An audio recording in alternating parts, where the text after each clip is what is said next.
In our sixth and final example, we're going to solve for t, where we have been given the quantity of t minus 1, all divided by 2, equals 1.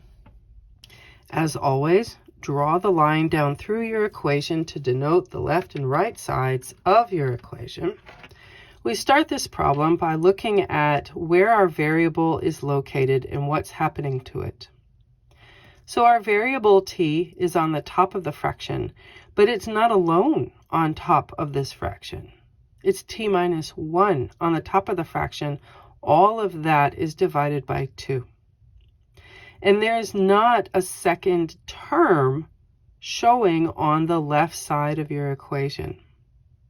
So to start this process, we're going to do something completely different from example 5, in that we are going to multiply by 2 as to get rid of the dividing that is happening by 2. And what you do on one side of the equation, you have to do on the other.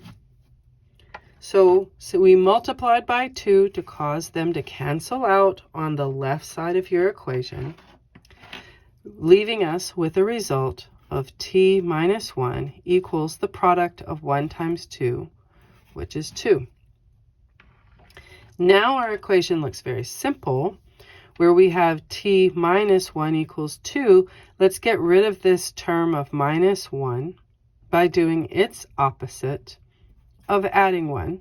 And what you do on one side of the equation, you have to do to the other, where the purpose of adding the 1 was to cause these 1's on the left side of the equation to cancel out, leaving you with a sum for t equals 2 plus 1, which is 3.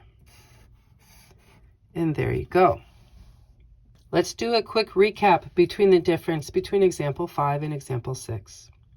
In example 5, what we saw is if you only have one term, one item on the top of your fraction, then you need to do the adding and subtracting first to get rid of the other things on that side of the equation. So there was only a t on top of this fraction, and thus I had to get rid of the minus 1 first. Whereas with number 6, we see that if you have 2 terms on top of the fraction, you need to multiply to get rid of that fraction first. In number 6, I had the t minus 1 on top of the fraction, and no additional term adding or subtracting to the fraction off to the side. It was just both of my terms on top of the fraction. So I had to get rid of the fraction and bring it down to just regular variable plus or variable minus by multiplying away that fraction, because we learned earlier that fractions and dividing are the same thing, and the opposite of dividing is multiplying. So we have 2 equations that look very similar to each other, but have very different answers when you're done solving for them. So be mindful of what type of equation you are given if you see something that has dividing.